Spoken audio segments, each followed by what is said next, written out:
Hey guys, I'm here with Jonathan MANSKE. How are you, Jonathan? I'm doing fine, Matt. Thanks. Good Thanks to for have you on having me. the show. Since 1993, Jonathan has been working with individuals and organizations to upgrade the quality of their lives, of relationships, health, businesses, and careers. He helps people to get clear about what they really want. Then he works with them to remove all of the self-imposed obstacles that are in their way. So fear, limiting beliefs, perspectives, lack of confidence, lack of self-belief, poor self-image, and other head trash.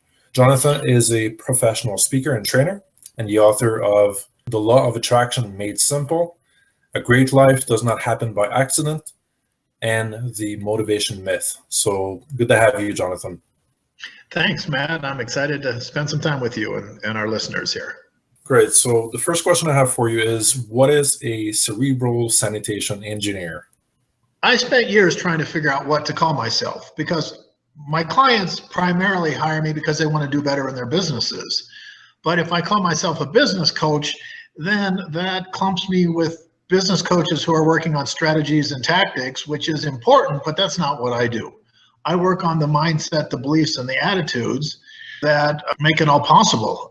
One day that term just came to me, cerebral sanitation engineer. And I'm like, hey, that's perfect. It actually describes what I want to do, or excuse me, not what I want to do, what I do. And it's also memorable and it's funny, right? So taking out the head trash, taking care of the limiting beliefs that sabotage people. And Henry Ford said it so well, whether you think you can or think you can't, either way, you're right. People have all kinds of things like that, like, oh, this is going to be hard, or I can't do this, or I don't deserve to succeed, or I can't sell, and on and on and on. And that stuff, when it's going on up here, it totally sabotages whatever activity we're in. And that's the stuff that I help people change. That's my gift. I can see what do people believe about themselves and about the world and about their businesses. And when we shift that, we free them up to do better. And that's really my passion, to help people to do better so that they can live better. Can you tell us a little bit more concretely what you've been doing with businesses in the last years? Sure. Entrepreneurs, business owners, salespeople come to me because they're not doing as well as they would like to. Typically, when that's going on, one of two things is happening. Either they know what they should be doing and they just can't bring themselves to do it. I should be making more phone calls and I can't. Or they're doing the right things, but it isn't producing the traction that they want. My gosh, I'm doing all the right things and I'm not growing. I'm not doing better. What's going on, right? So typically there's an element of frustration that they want to do better. And that could be, oh my gosh, I'm in a mess and I need help. And it could be I'm doing good, but I've hit a plateau and I want to do great. So they want to do better and it's not happening. So they come to me and we explore, what do you believe about yourself? What do you believe about the world? What do you believe about your business? What's possible for you? And all this stuff is running outside of people's awareness, but it's in here. And once we, again, see what that stuff is, then we can do better. Easy example is a client I was talking to last week. It just wasn't okay for her to receive. So if you can't receive, how is money and clients and stuff supposed to show up in your life, right? It's two contradictory things there. And everyone's got that sort of stuff. So that's what I do, is figure out that stuff and then we get rid of it or upgrade it, and it frees people up to do better. What do you think are the top 3 qualities that an entrepreneur should have? Passion has got to be my number one, because there's certainly successful entrepreneurs who don't love what they do. It just makes sense on paper and they're good at it. But then they've still got a gap of creating happiness and joy and fulfillment. Versus an entrepreneur who's doing something that they've got a passion for. Then you make a living and you make a life, versus making a living and then also having to go out and make a life.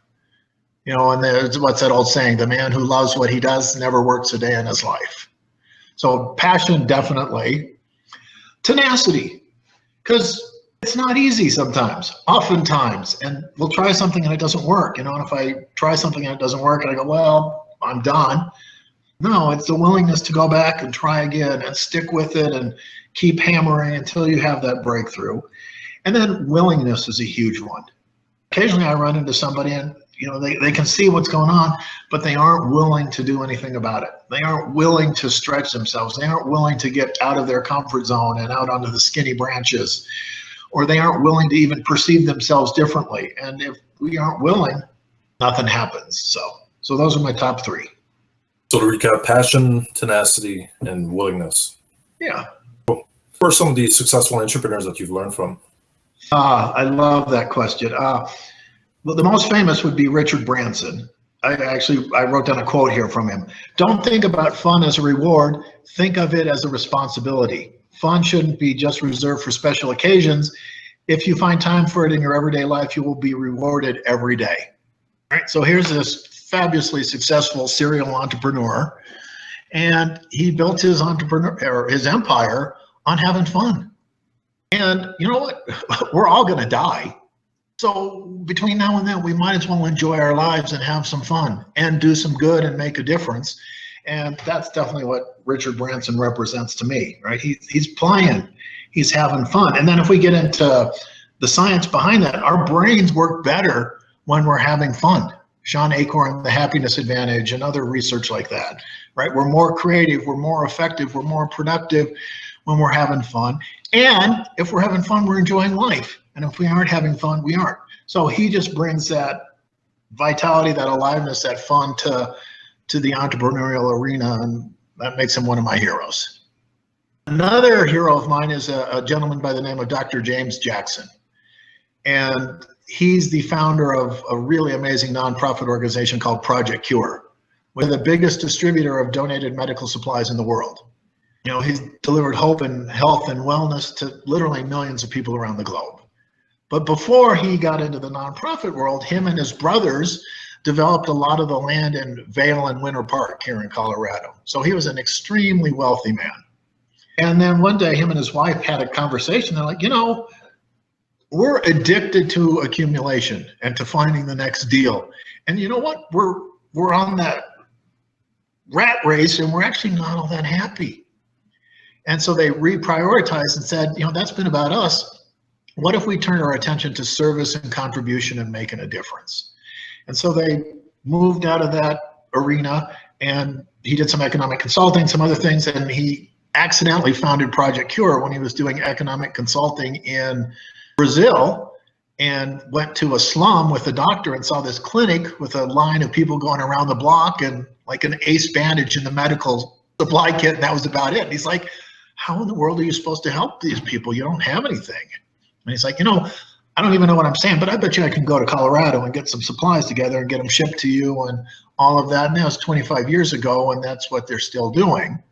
But he's a brilliant entrepreneur. So he built Project Cure like a business as well. And the foundation of all his businesses, from the investments, real estate stuff to Project Cure, is to make sure that everyone is better off. And if we do business and somebody's not better off, then there's a part of us that's going to feel bad about ourselves or be disappointed in ourselves. Joy and happiness come from being of service, right? So if we do a business deal and I make a killing, but you feel bad about it, there's a part of my conscience that's going to be bothered by that. That's going to be a glass ceiling on how happy and fulfilled I can be because I didn't make your life better. He's actually a good friend of mine. We get to talk fairly often, so that's really a blessing in my life. I've heard him say that, you know, when they were doing their real estate deals, anytime that a deal started to bog down, him and his brothers, who are his business partners, they would sit down and they would make a list of all the people who are involved, and then they would just go through one by one. Is this person better off? Is this person better off? Is this person better off? And sure enough, they'd see that somebody wasn't better off. And they'd say, what can we do to restructure this deal so that this person is better off too? And as soon as they did that, the on switch turned on again and the deals went through, right? So extremely successful by making people better off. When there's that kind of old mindset of, to be a successful entrepreneur, you have to be ruthless and cruel and that sort of thing. Yeah, that's one model, but that's not a model I'm interested in. That's not my people. No, how about we do really good and make a difference in the world and make people's lives better and serve and contribute and fill our heart while we fill our wallets. And he's a superstar at that. So definitely one of my entrepreneurial heroes. I have a friend, Chris Felton, who's with Transamerica Financial. He's a personal growth superstar, a personal growth ninja. So he's really a role model for me to see where he is now from where he came, and the work he's done to upgrade my work, the work he's done on himself to upgrade his mindsets, his beliefs, his attitudes, to expand what's possible for him. And he's just a rock star at what he does, and has created so much value for so many people around the nation through training other representatives and all that. So just a hero of mine by the way he attacks personal growth and development. Excellent. So Richard Branson, Dr. James Jackson from Project Cure, and Chris Felter. Chris Felton. Awesome. So what are your top 3 pieces of advice for entrepreneurs? Top 3 pieces of advice. I mean, gosh, you could come up with more than 3, but my top 3 is, number 1, 100% of success is in our heads. Now, that might seem like a crazy statement, because obviously action is important, but what determines action? Up here, right? If I got a story that nobody wants to hear from me, I'm not going to be making many phone calls, and so on, right? So it's all up here. And that's very often the last place people look when things aren't going the way they want. They look at strategies and tactics. And I'm not saying strategy and tactics aren't important. They are. But we got to have the right mindset. So who am I being, not what is it that I'm doing, is oftentimes where the adjustment needs to take place. Because again, if I think it's not possible for me to do this, I'm going to be right. And whatever actions I take are going to be ineffective, and then I'm going to be frustrated and disappointed. So one of my favorite questions, Matt, is based on these results. So Matt, one of my favorite questions is, based on these results, what must I believe? Based on what's going on in my life and my business, what must I believe? And if we ask that question and just sit quietly, usually an answer bubbles up, and then we see how our limiting belief, how we're sabotaging ourselves. Oh, people don't really want to buy from me. Oh, business is hard, et cetera, et cetera. And then once we see it, we can do something about it, right? Or time management. So many out there are stressed about time. There's not enough time. And so if I've got that story going on in my head, there's not enough time, then it doesn't matter what time management strategies and time blocking and priority management, all of that's going to underperform, because I'm coming from scarcity and panic and anxiety. Oh my gosh, there's not enough time. So we got to change that story. What if there is enough time? Then let's all those strategy and tactic stuff work the way they're supposed to. So piece of advice number 1, check up here first. What do I believe about myself? And then change what you're doing. Similar to that, piece of advice number 2 is, people are always trying to change their behaviors. I need to eat healthier. I need to make more phone calls. I need to get up earlier. I need to this and that, right? And most of the time people fail when they try to change their behaviors. And that's because they don't understand that the stories that we're telling ourselves up here drive our behaviors. So even our weirdest, most defective behavior totally makes sense when we understand the story in our heads.